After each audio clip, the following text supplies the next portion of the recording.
Baik, Assalamualaikum warahmatullahi wabarakatuh. Waalaikumsalam warahmatullahi wabarakatuh. Alhamdulillah pada kesempatan malam hari ini bertatap muka pada Zoom untuk membahas materi capaian pembelajaran. Sebelumnya kita awali dengan berdoa sesuai kepercayaan masing-masing. Ya, cukup. Terima kasih. Semoga dengan bacaan doa tadi acara pada malam hari ini dapat berjalan dengan lancar dan memberikan manfaat kepada kita semua. Baik, untuk kali ini kita akan membicarakan atau membahas mengenai capaian pembelajaran. Apa itu capaian pembelajaran? Nanti akan disampaikan secara jelas oleh Ibu Zuriah. Untuk itu, kepada Ibu Zuriah, waktu kami persilahkan sepenuhnya. Monggo, Ibu.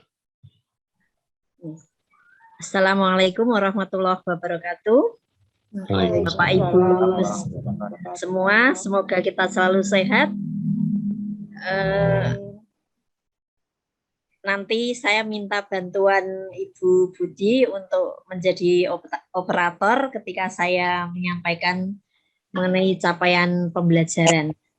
Monggo silakan langsung saja untuk menghemat waktu, Bu Budi.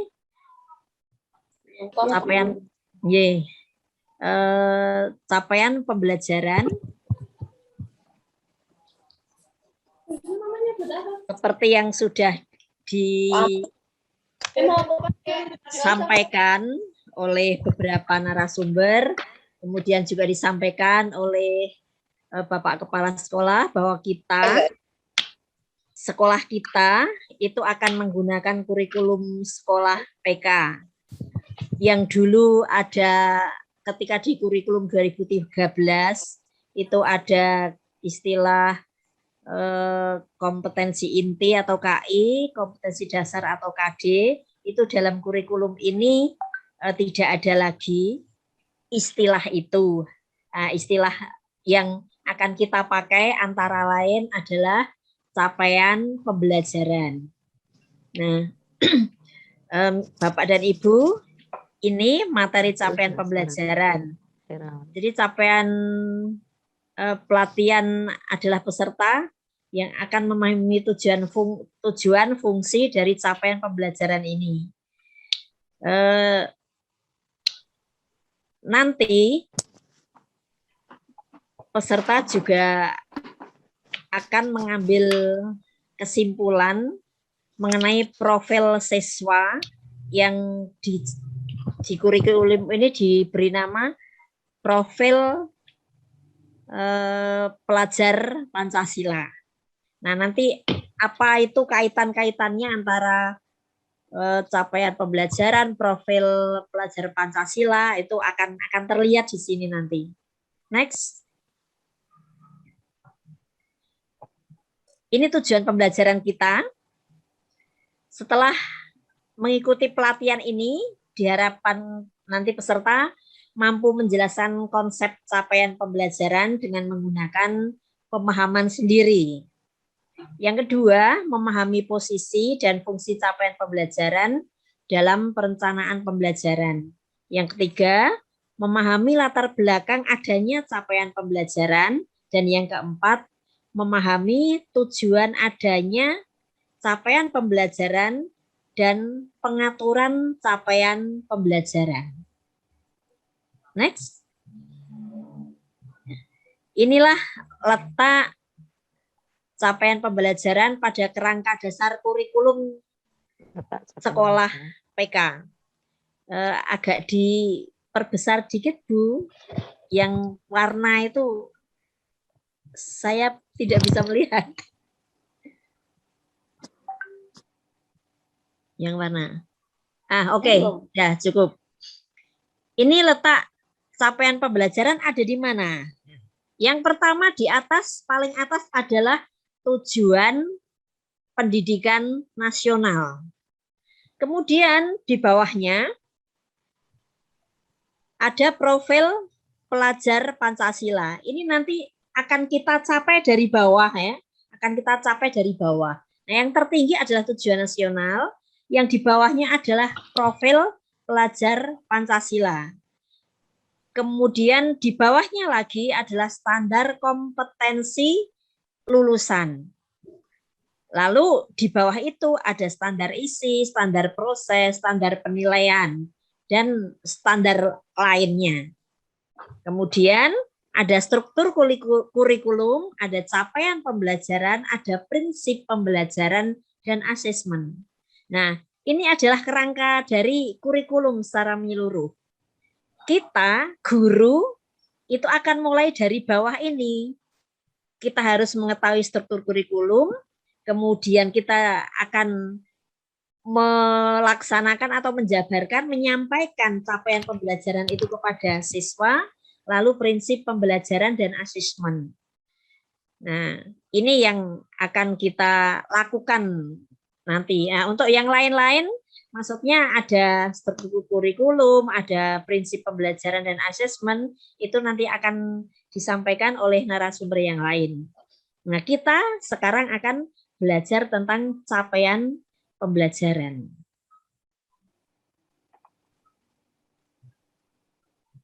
Next.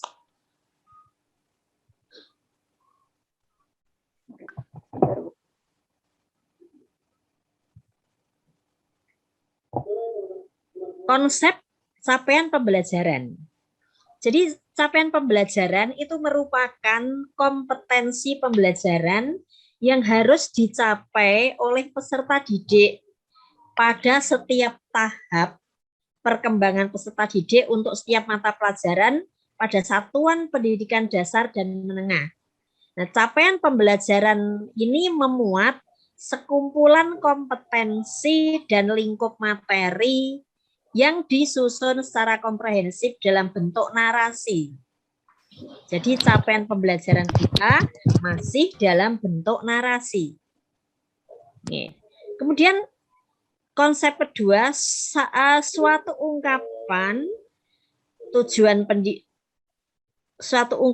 tujuan pendidikan yang menyatakan tentang apa yang diharapkan, diketahui, dipahami, dan dapat dikerjakan oleh peserta didik setelah menyelesaikan suatu periode belajar. Capaian pembelajaran itu terfokus pada apa yang diharapkan pada siswa di akhir pembelajaran. Jadi ya CP atau capaian pembelajaran ini memang mirip dengan KD ya. Jadi itu diberikan kepada siswa biar siswa apa gitu. Mirip dengan KD, tapi istilah di sini adalah capaian pembelajaran. Next. Sekarang fungsinya. Fungsi capaian pembelajaran dalam perencanaan pembelajaran. Pertama, capaian pembelajaran itu berfungsi untuk memberikan kesempatan mengeksplorasi mata pelajaran lebih mendalam, tidak terburu-buru, dan cukup waktu untuk menguatkan kompetensi, mengingat tahap perkembangan dan kecepatan anak untuk memahami sesuatu belum tentu sama. Jadi ini fungsinya. Anak-anak kita, siswa kita, atau peserta didik itu tidak memiliki kesamaan kompetensi atau kesamaan keterampilan atau kesamaan untuk menangkap sesuatu. Mereka berbeda. Nah, maka di capaian pembelajaran ini memang boleh pelan-pelan, tidak terburu-buru, tergantung kemampuan siswa. Nah, guru itu nanti membantu menguatkan kompetensi, mengingat tahap perkembangan dan kecepatan anak yang tidak sama tadi. Kemudian yang kedua fungsinya, CP atau capaian pembelajaran ditetapkan oleh pemerintah dan sudah ditentukan berdasarkan level atau jenjang yang seharusnya.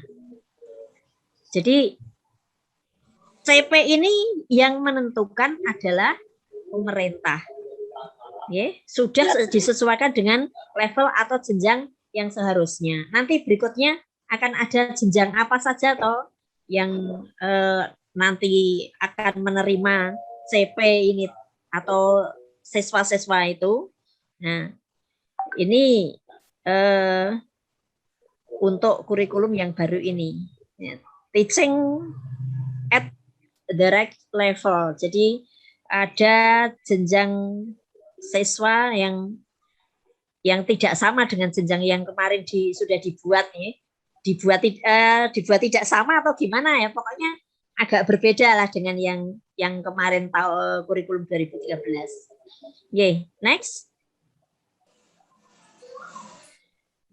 Latar belakang adanya capaian pembelajaran.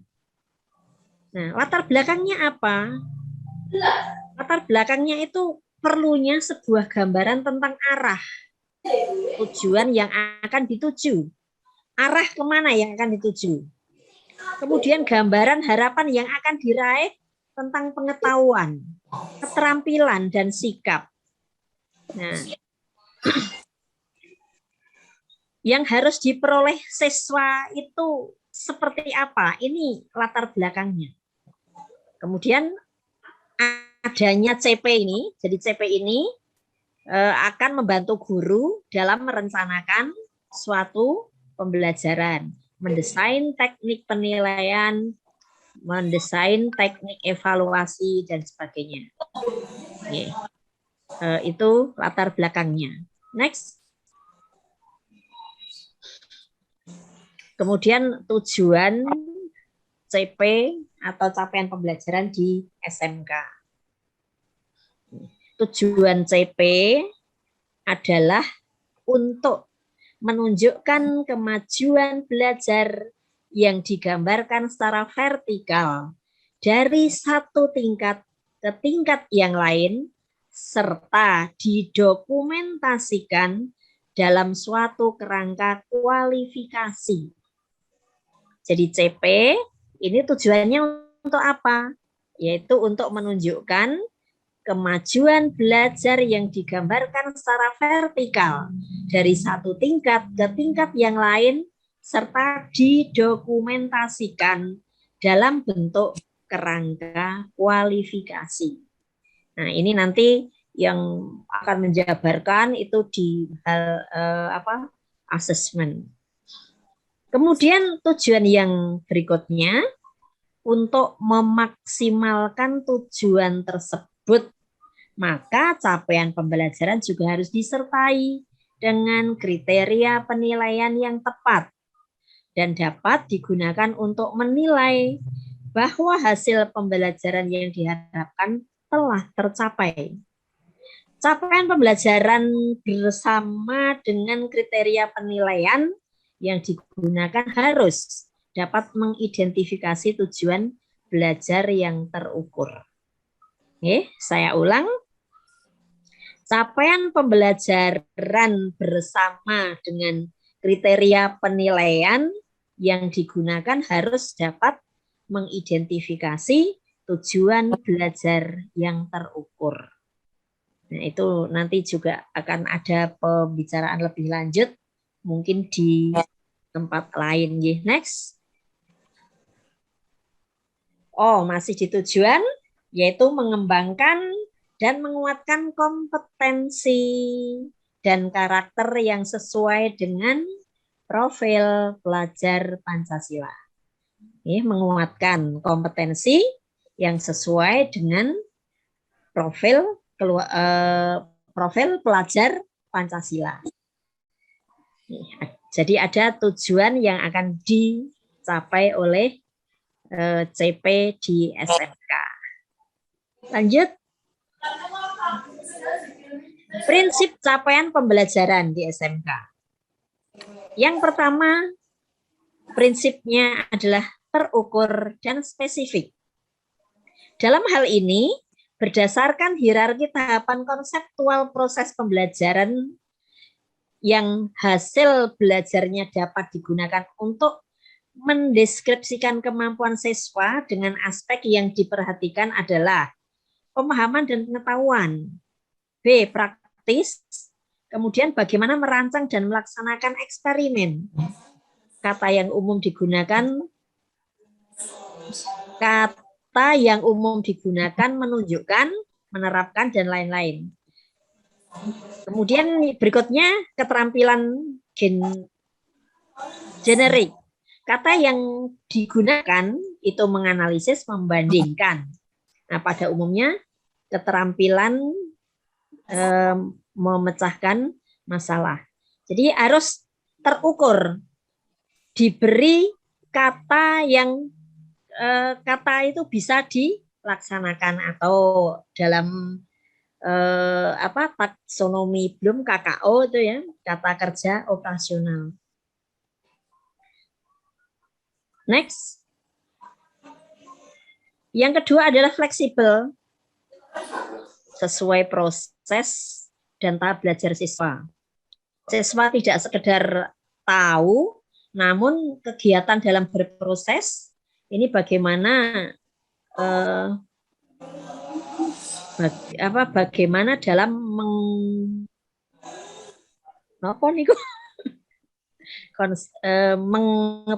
mengpas konsep. Iya. Duh, rekamannya. Mengepaskan apa gimana ya maksudnya mungkin itu? Mengepaskan apa nih? Kegiatan dalam proses bagaimana? Bisa dipotong. Mungkin itu mengupas konsep. Oh, iya. Nggih, mungkin ya. Orang mau coba gitu. Nggih. Yang kedua, saya ulang ya. Yang kedua, fleksibel. Jadi prinsip yang kedua adalah fleksibel. Sesuai proses dan tahap belajar siswa. Jadi siswa tidak sekedar tahu, namun kegiatan dalam proses itu bagaimana dalam mengupas konsep. Ya. Lalu berikutnya, ini sebenarnya yang ketiga ya, otonomi itu, tapi angkanya 2. Ya. Otonomi artinya diserahkan ke masing-masing satuan pendidikan karena masing-masing satuan pendidikan ini memiliki keunikan sendiri. Kemudian siswa mempunyai latar belakang dan cara belajar yang berbeda. Sehingga dalam proses KBM harus didasari kebutuhan siswa. Capaian pembelajaran ini kemudian dituangkan dalam alur dan tujuan pembelajaran. Nah, nanti akan ada pembicaraan mengenai modul ajar. Nah, disitulah nanti segalanya itu akan dituangkan. Jadi pada modul ajar itu akan dituangkan dari CP sampai ke evaluasi. Nah, nanti setiap poin itu yang akan menjelaskan berbeda-beda. Saya ulang ya. Prinsipnya yang kedua fleksibel, yang ketiga otonomi. Yang pertama tadi terukur. Lanjut.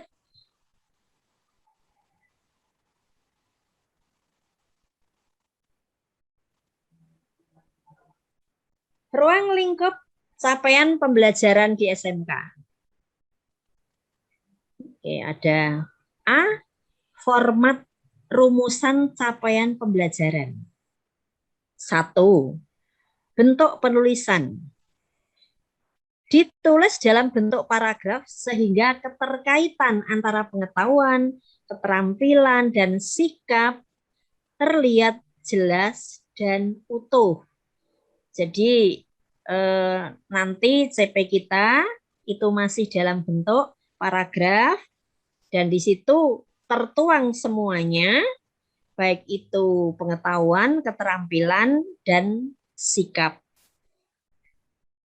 Kemudian format yang kedua, integrasi pengetahuan, keterampilan, dan sikap.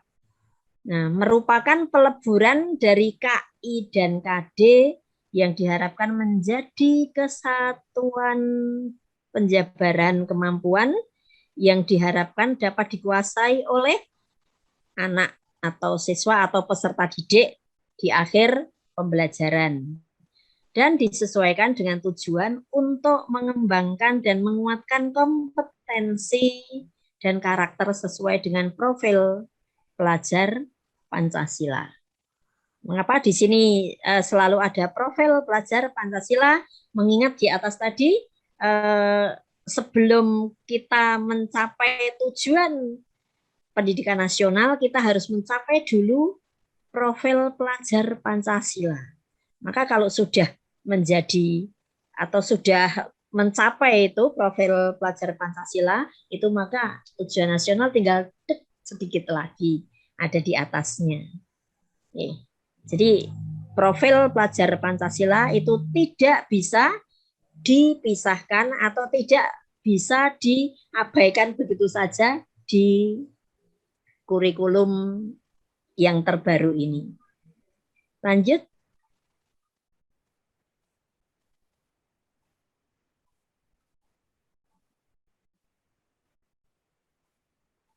Format rumusan capaian pembelajaran. Yang ketiga, fase dalam perumusan capaian pembelajaran. Tahapan CP dikenal dengan istilah teaching at the right level, mengajar tahapan atau tingkat yang sesuai. Istilah fase dilakukan untuk membedakan dengan kelas.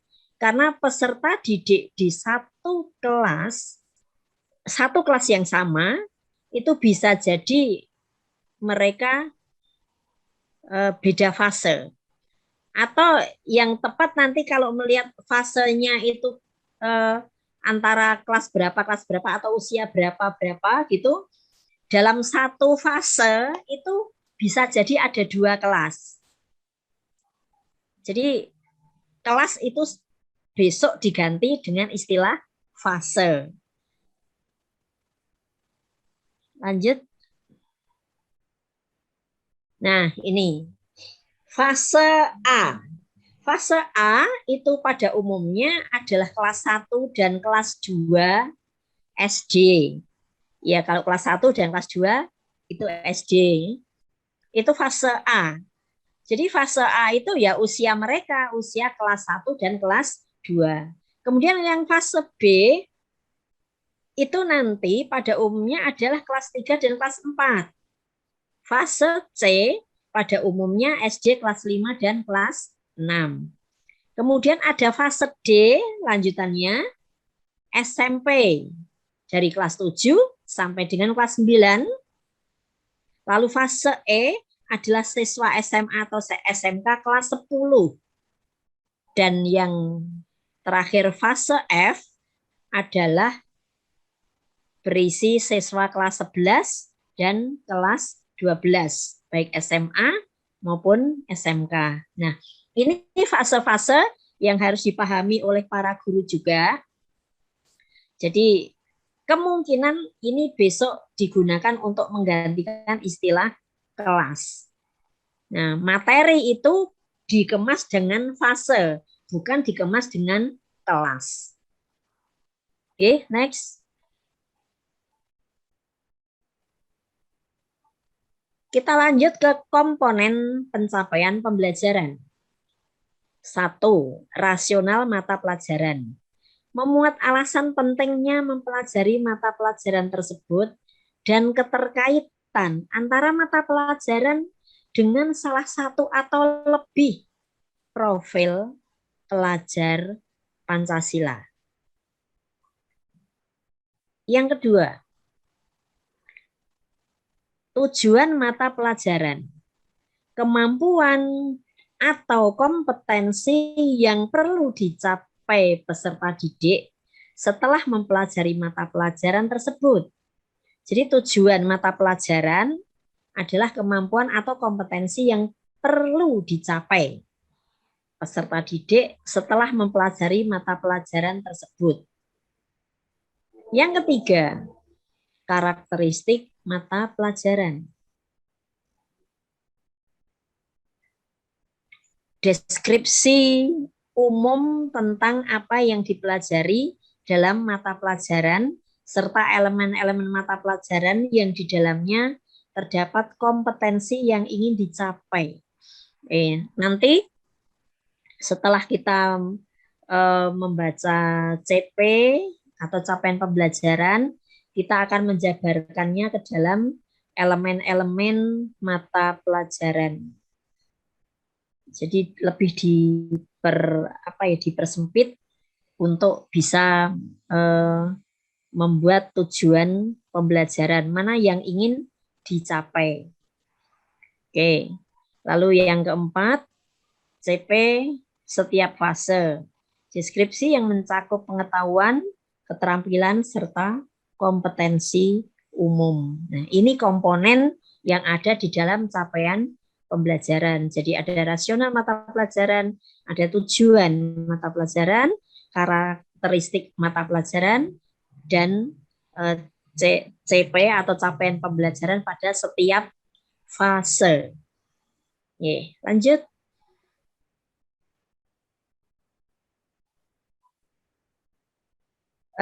Selanjutnya, Bapak Ibu, ada format diskusi kelompok yang nanti akan Bapak Ibu lakukan tentang capaian pembelajaran. Dan materi apa yang nanti akan dibahas di dalam bekerja kelompok itu bisa dilihat di GCR kelas masing-masing. Nama lembar kerja proyeksi kompetensi yang ingin dicapai adalah pada fase F.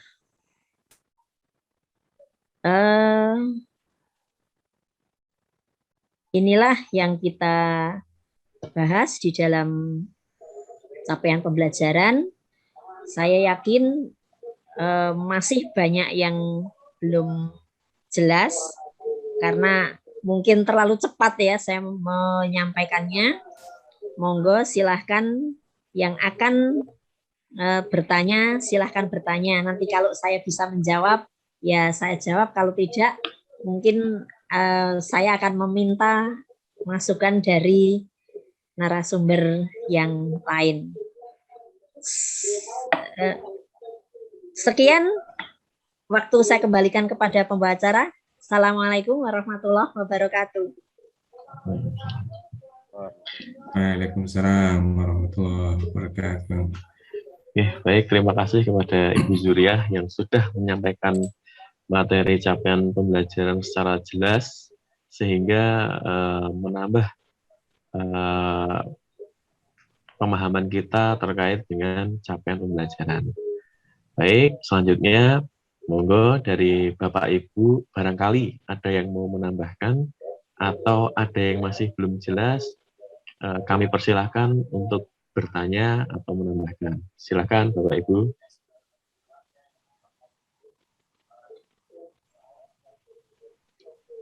Monggo ditambah karena tadi penjelasannya belum begitu rinci. Silakan.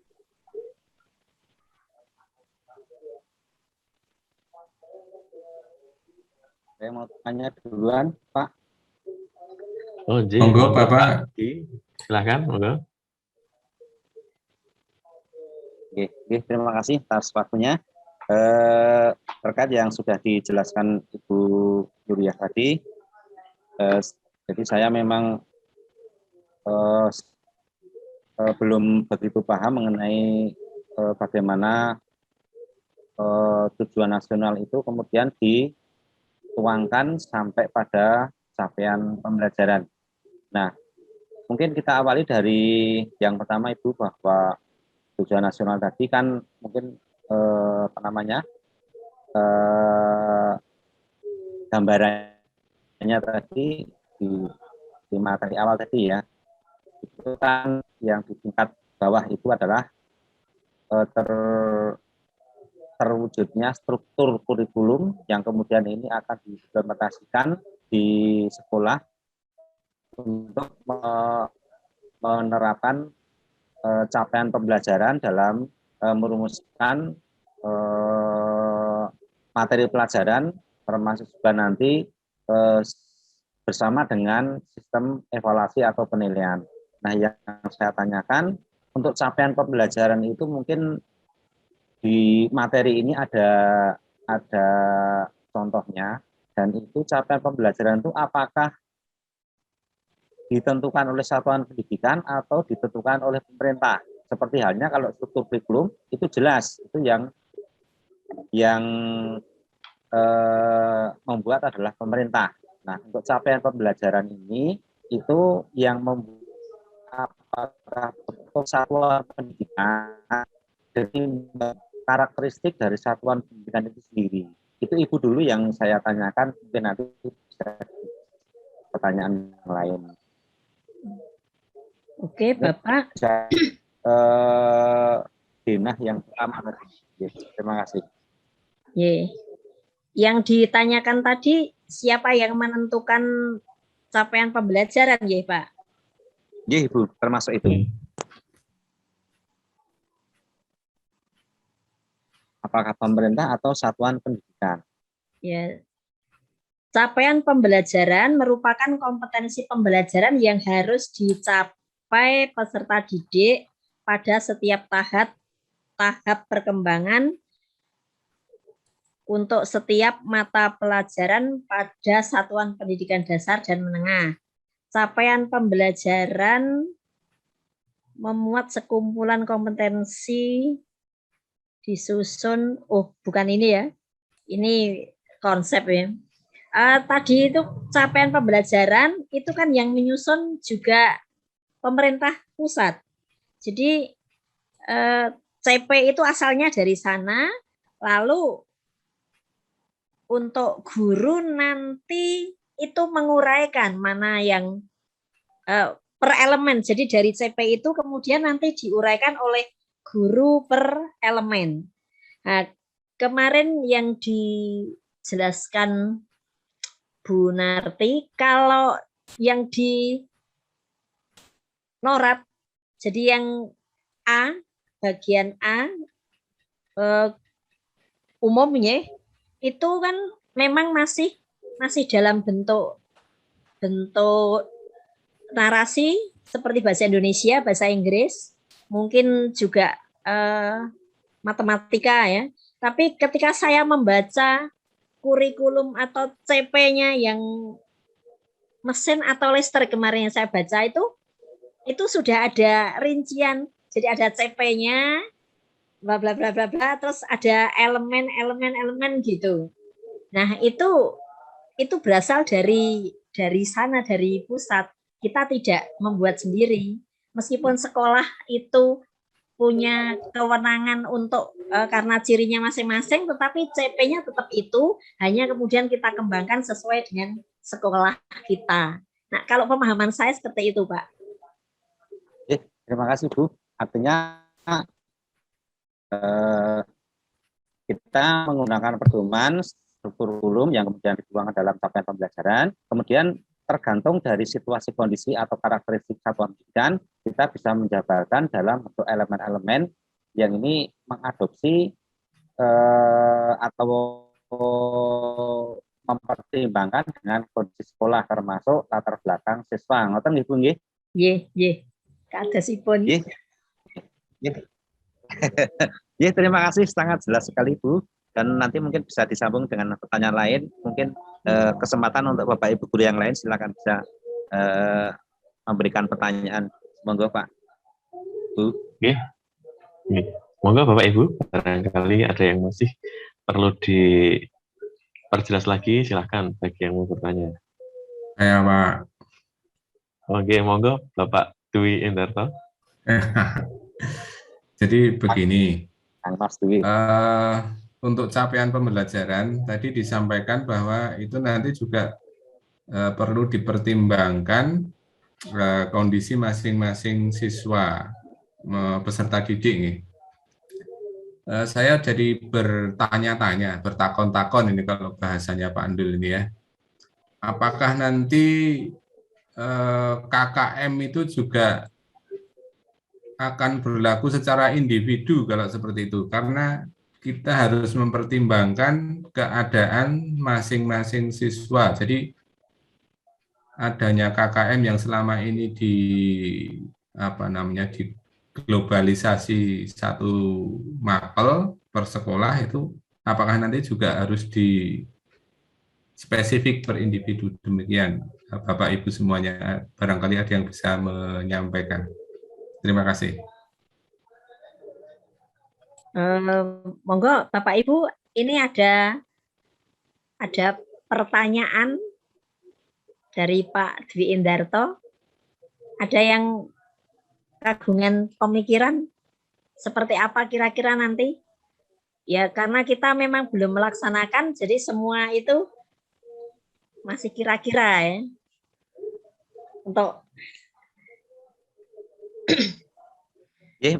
mungkin gini, Pak Dwi dan juga yang lain, kira-kira kalau selama ini kan kita menentukan KKM itu sebenarnya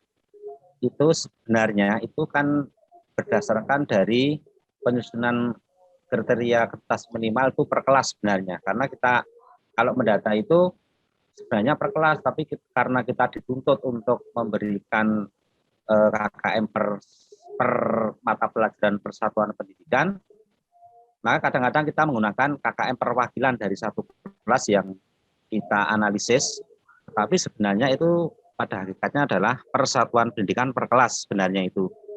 Nah, mengingat sekarang karena yang kita nilai itu adalah atau evaluasi itu adalah per siswa, karena masing-masing siswa tentu memiliki perbedaan yang sangat mencolok. Jadi satu siswa dengan yang lain itu tetap perbedaan. Terkait dengan Merdeka Belajar dan hal-hal yang lain terkait dengan latar belakang siswa, tentu ini juga akan memberikan dampak bahwa penilaian itu juga akan melekat pada penilaian masing-masing individu. Sehingga otomatis sebenarnya kalau kita mau konsekuen, maka dengan adanya Merdeka Belajar itu tidak ada KKM persatuan pendidikan, KKN per mata pelajaran. Itu saya kira tidak ada. Namun demikian kadang-kadang itu seperti yang sudah terjadi di kurikulum 2013. Itu kemarin sebenarnya, itu kalau kita mau konsisten dengan kurikulum 2013, maka penilaian itu adalah penilaian pada proses belajar. Yang kita nyatakan dalam penilaian formatif, tetapi apa yang terjadi adalah bahwa penilaian itu masih menggunakan penilaian akhir, penilaian UNAS dan seterusnya. Itu sebenarnya harusnya tidak ada.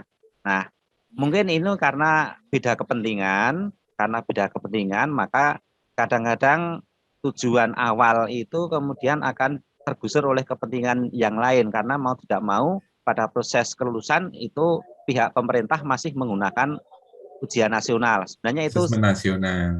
Ya, kalau menurut saya itu sebenarnya tidak pas sebenarnya. Tapi karena ada beda kepentingan, maka ya semuanya akhirnya jalan gitu, meskipun tidak pas betul. Saya kira itu.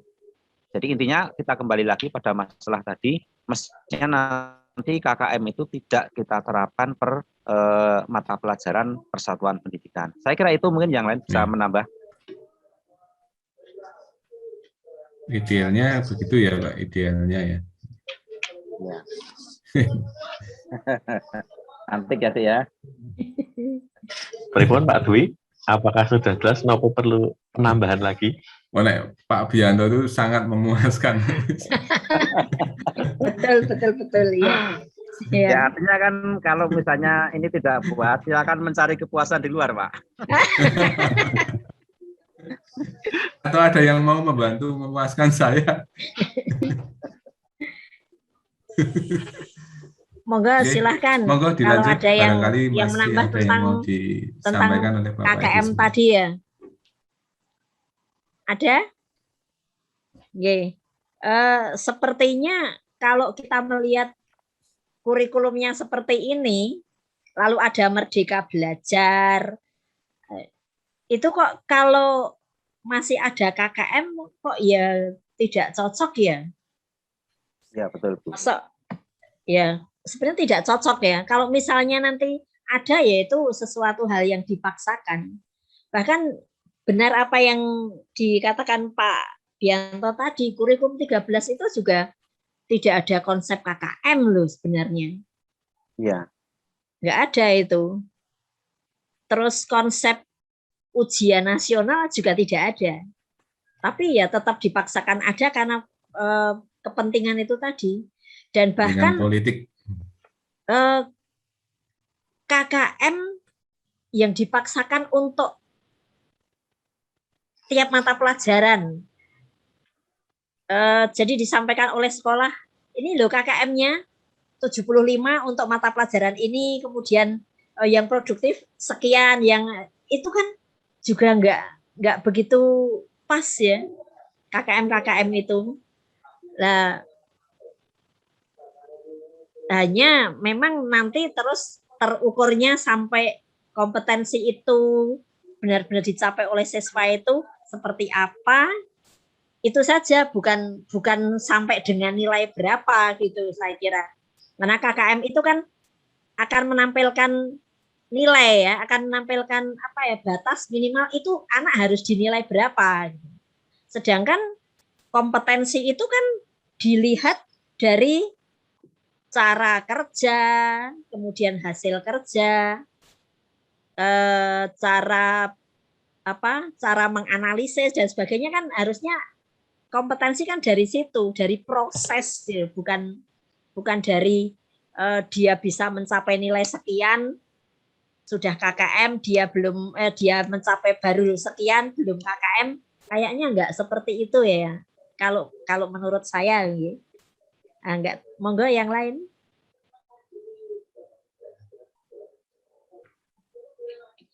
Monggo Bapak Ibu yang lain, barangkali ada yang mempunyai pemikiran lain, monggo. Mungkin ada pertanyaan Bu Ida, Bu Woro sambil goreng-goreng juga boleh ini. Kemarin asik. Bu Woro masak lagi. Kok enggak jedel ini? Mas Abi, jangan senyum-senyum doang. Silahkan. Mohon maaf tadi sempat terlambat karena beli makan dulu. Oh ya, berarti pikirannya malah fresh ya berarti ya. Harus itu.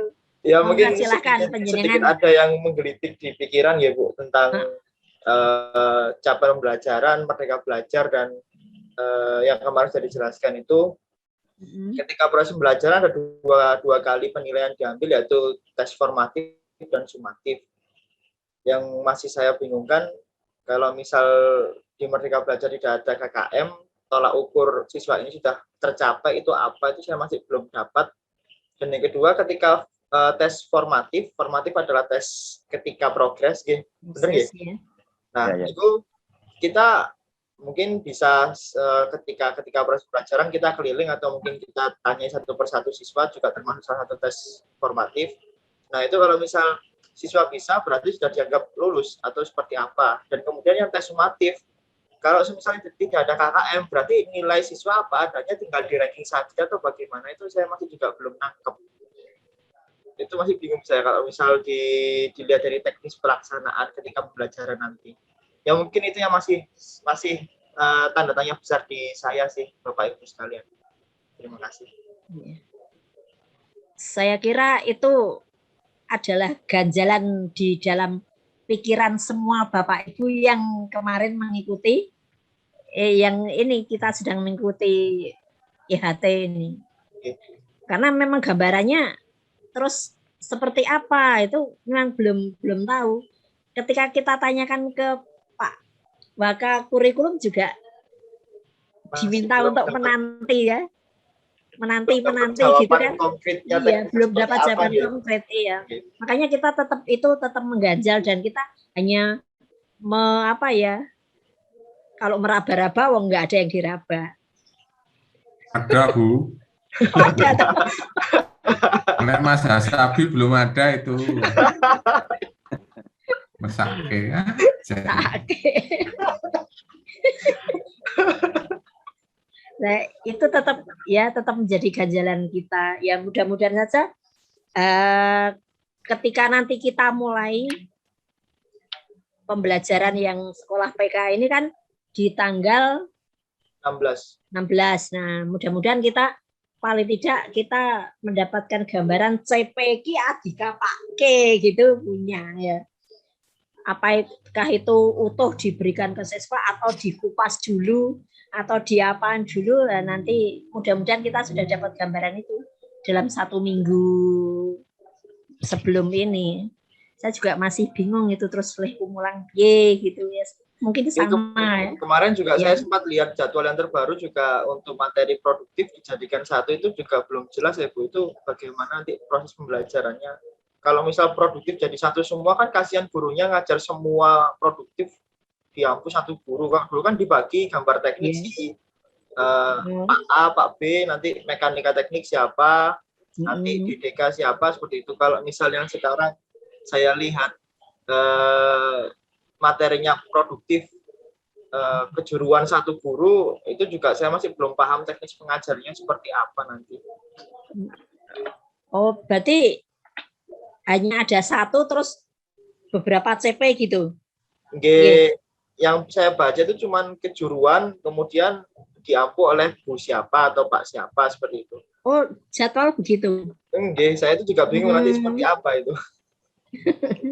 Ya, jelas kita memang sama-sama masih agak gelap ya, remang-remang aja belum.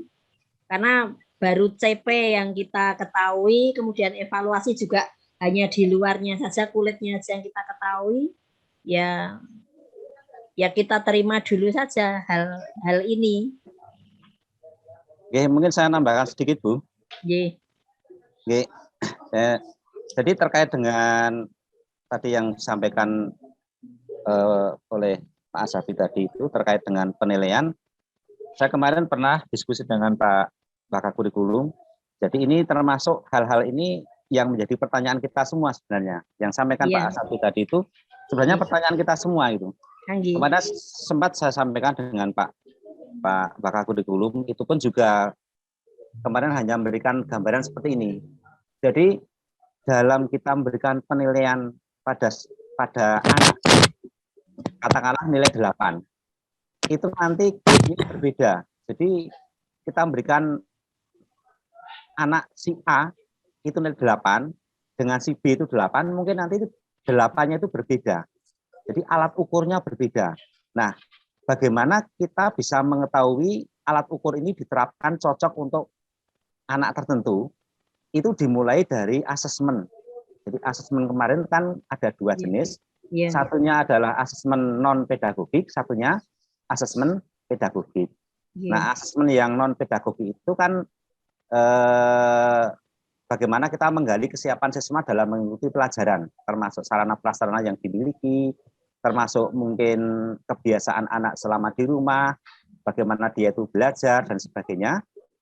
Kemudian kalau asesmen pedagogik itu kan terkait dengan bagaimana bekal kompetensi yang dimiliki dari si anak itu sebelum menginjak fase E.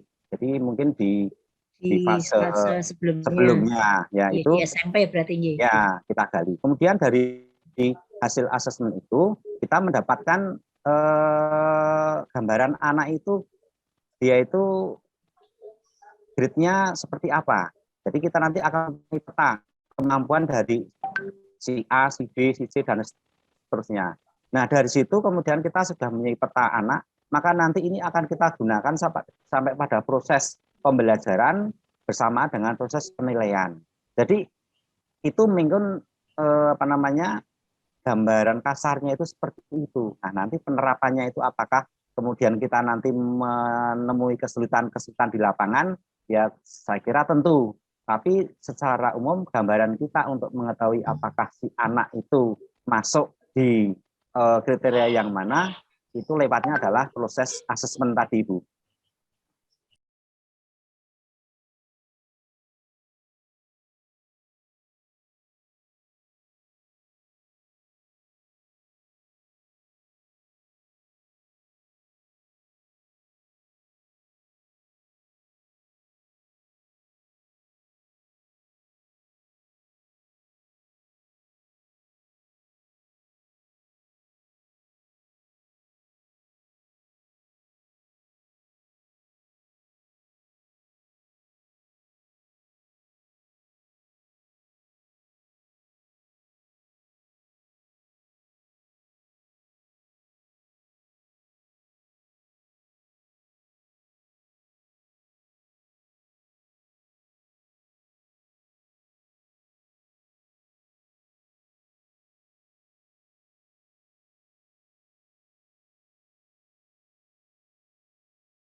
sebelumnya, fase sebelumnya, itu juga saya belum punya gambaran caranya bagaimana itu.